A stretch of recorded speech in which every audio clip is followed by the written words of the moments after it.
धन्यवाद सभापति महोदय।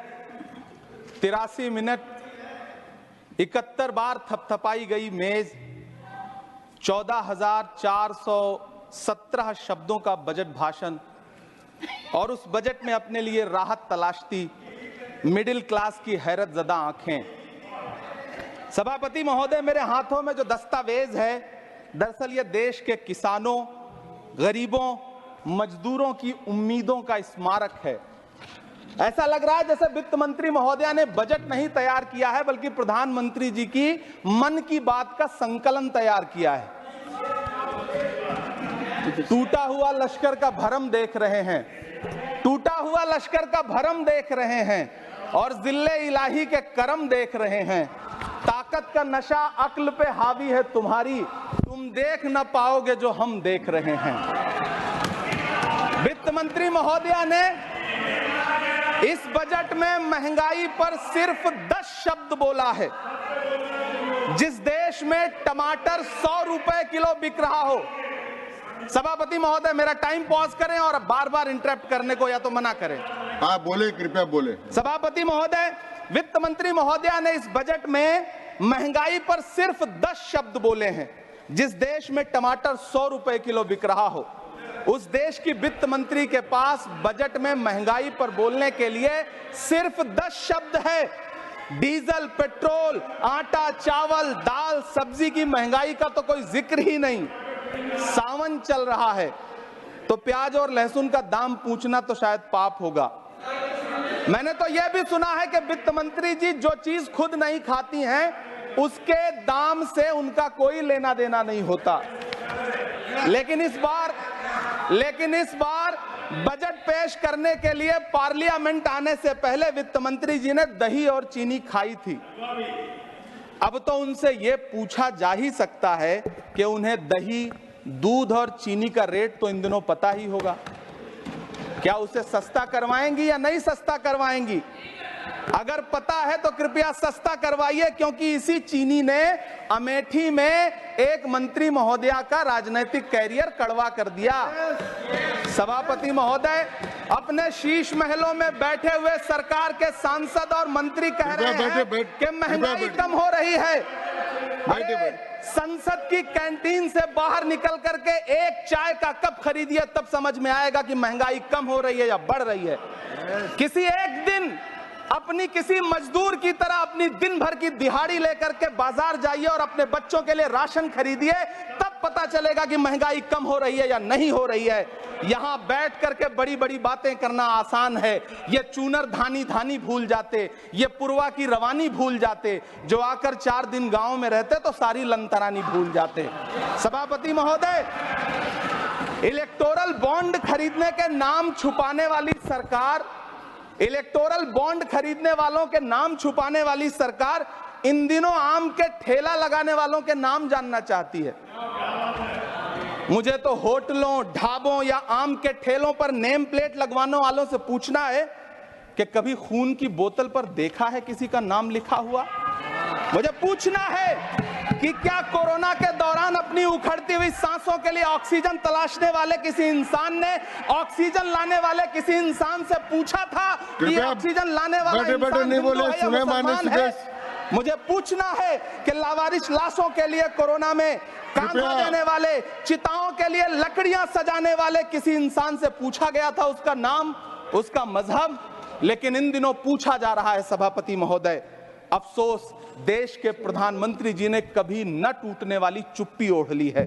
सभापति महोदय, जनता ने 63 सीटें कम क्या कर दी, ये सरकार तो अमृतकाल का नाम लेना ही भूल गई। ये भूल गई है अमृतकाल को, ये भूल गई है मनरेगा को, ये भूल गई है मौलाना आजाद नेशनल फेलोशिप को, ये भूल गई है मणिपुर को, ये भूल गई है महाराष्ट्र को। मुझे गर्व है कि मैं राज्यसभा में महाराष्ट्र का प्रतिनिधित्व करता हूं। महाराष्ट्र जो देश की आर्थिक राजधानी है, जो टोटल कॉर्पोरेट टैक्स का 40%, इनकम टैक्स का 32% और जीएसटी का 20% इस देश को देता है, उस महाराष्ट्र के लिए इस बजट में एक शब्द नहीं है। आप बैठ जाए। सभापति महोदय, आखिर महाराष्ट्र से किस बात का बदला लिया जा रहा है? महाराष्ट्र में लोकसभा चुनाव में बाबा साहब अम्बेडकर के संविधान को बचाने के लिए वोट क्या कर दिया? प्रधानमंत्री जी तो महाराष्ट्र से बदला लेने पर उतर आए। अब तो शायद उन्हें याद भी ना हो यवतमाल का वो दाभड़ी गांव जहां 20 मार्च 2014 को वो किसानों के साथ चाय पर चर्चा करने गए थे और उनकी किस्मत बदलने के सपने दिखाए थे। उसी यवतमाल में पिछले 6 महीने में 132 किसानों ने आत्महत्या की है। सभापति महोदय, महाराष्ट्र में हर महीने 209 किसान आत्महत्या कर रहे हैं।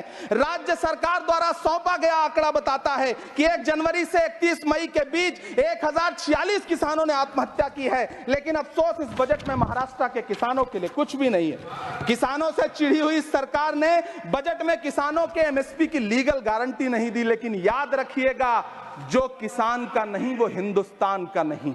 सभापति महोदय, मुझे वित्त मंत्री जी से पूछना है कि वो जो कुछ साल पहले 100 स्मार्ट सिटी बनाने का ढोल पीटा गया था, सुना है उस ढोल में पानी भर गया है, इसीलिए आपने उसका नाम बदल करके सिटीज ऑफ ग्रोथ हब्स रख दिया है। अच्छा है, नाम बदलने का खेल खेलते रहिए। आपकी कई सरकारें तो इसी वजह से चल रही हैं। इस सरकार को पढ़े लिखे लोगों से दिक्कत है सभापति महोदय, इसीलिए इस सरकार ने यूजीसी का बजट 66% कम कर दिया है। वाह री सरकार। सभापति महोदय, मैं वित्त मंत्री जी के संज्ञान में लाना चाहता हूं कि किशनगंज में एएमयू सेंटर के पास 224 एकड़ जमीन है। यूपीए सरकार ने सोनिया गांधी जी की अगुवाई में 136 करोड़ रुपए एएमयू किशनगंज सेंटर के लिए सेक्शन किए थे। लेकिन आपकी सरकार ने पिछले 10 साल में उस 136 करोड़ में से सिर्फ 10 करोड़ रुपया रिलीज किया है। 1.5 करोड़ की आबादी वाला सीमांचल बेहतर शिक्षा के लिए उस सेंटर की बाट जोह रहा है। मेरा आपसे सवाल है कि इस सेंटर का बाकी पैसा आप कब रिलीज करेंगे? मुझे उम्मीद है वित्त मंत्री महोदया जवाब जरूर देंगी। सीमांचल उसी बिहार में आता है जिसकी बैसाखी के सहारे आपकी सरकार चल रही है। वहां के लोगों को एम्स की जरूरत है। महानंदा और कोसी से होने वाली बाढ़ की तबाही को रोकने के लिए बांध बनाइए, सीमांचल के साथ सौतेला व्यवहार बंद करिए। इकोनॉमिक कॉरिडोर बनाने से किसी राज्य का विकास नहीं होगा, विकास होगा स्वास्थ्य और शिक्षा के बुनियादी मुद्दों के लिए बजट देने पर। सभापति महोदय, एक तरफ तो इस बजट में पीएम आवास योजना के तहत 3 करोड़ अतिरिक्त मकान देने की घोषणा है और दूसरी तरफ लखनऊ के अकबर नगर में 1280 वो मकान हैं जिन्हें रिवर फ्रंट बनाने के नाम पे बुलडोजर से जमींदोज कर दिया गया। सभापति महोदय, लोग चीखते रहे, बच्चे बिलखते रहे, वसुधैव कुटुंबकम का नारा लगाने वाली सरकार इंसानों के घरौंदे उजाड़ कर जश्न मना रही है। सभापति महोदय, मेरा बहुत भावुकता के साथ देश के प्रधानमंत्री से सवाल है कि इन उजड़ते हुए मकानों और बेघर होते हुए घरों को देख करके आपको नींद कैसे आती है, आप सो कैसे पाते हैं? मेरा सवाल है इस देश के प्रधानमंत्री से, या तो लोगों के घरौंदे उजाड़ना बंद करिए या फिर करोड़ों मकान बनाने की झूठी घोषणाएं करना बंद करिए। यह बजट झूठ का पुलिंदा है। यह बजट आपके पिछले साल के बजट का कट कॉपी पेस्ट है।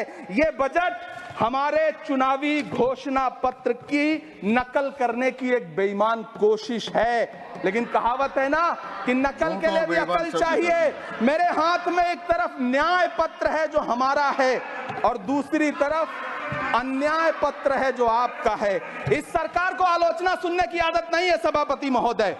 जब आप इनसे सवाल पूछिए तो ये कहते हैं कि आप बताइए 70 साल में आपने क्या किया है। मैं तो इस सदन में कहना चाहता हूं सभापति महोदय कि हमसे 70 साल का हिसाब मांगने वालों, जो सरकार अपना चलाया हुआ 2000 का नोट 7 साल नहीं चला सकी, वो हमसे 70 साल का हिसाब मांगती है। सभापति महोदय, मैं अंत में आपसे यह कहना चाहता हूं, यह बजट बैसाखी पर टिकी हुई सरकार का कुर्सी बचाओ बजट है। इस बजट में राज्यों के साथ, किसानों के साथ, नौजवानों के साथ, महिलाओं के साथ, देश के मिडिल क्लास के साथ अन्याय किया गया है और इस अन्याय का खामियाजा आपको महाराष्ट्र, हरियाणा और झारखंड के चुनाव में भुगतना पड़ेगा।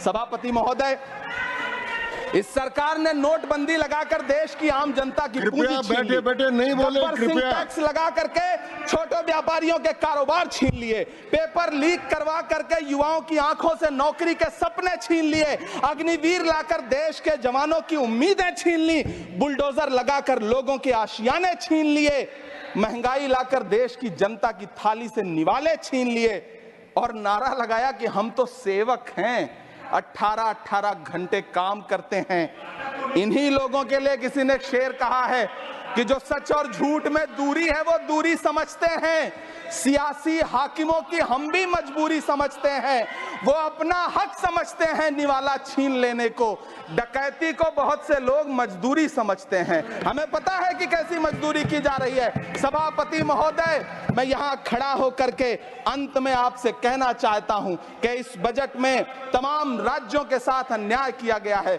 इस बजट में युवाओं के साथ अन्याय किया गया है, महिलाओं के साथ अन्याय किया गया है और खास तौर से महाराष्ट्र के लिए कुछ नहीं रखा गया है। महाराष्ट्र बाढ़ से जूझ रहा है, पानी बरसने से वहां 1500 से ज्यादा लोग मारे गए हैं। उस शहर को, उस राज्य को 4000 करोड़ के पैकेज की जरूरत है ताकि जो फसलें बर्बाद हुई हैं लोगों को राहत दी जा सकी। लेकिन अफसोस इस बजट में महाराष्ट्र के लिए ऐसा कुछ भी नहीं है। मैं आखिर में यह कहना चाहता हूं कि पिछले 7 दिन से इस बजट का बड़ा ढिंढोरा पीटा जा रहा है, इसे महान बताया जा रहा है, लेकिन कौन महान बता रहा है? सत्ता पक्ष के लोग, उन्हें तो बताना ही है, क्योंकि मैं अवध क्षेत्र से आता हूं, प्रतापगढ़ से, नीरज भाई भी अवध और पूर्वांचल से आते हैं। वहां एक कहावत है कि बिटिया की तारीफ किसने की? बिटिया की महतारी ने, यानी कि बेटी की प्रशंसा किसने की? मां ने। तो इस बजट की तारीफ सत्ता पक्ष करे तो करेगा ही, लेकिन विपक्ष के एक भी सांसद से आप पूछिए कि क्या उसके राज्य को कुछ मिला है, तो वो ये कहेगा कि नहीं, कुछ भी नहीं मिला है। बहुत बहुत धन्यवाद सभापति महोदय, मुझे आम बजट पर अपनी राय रखने के लिए। धन्यवाद।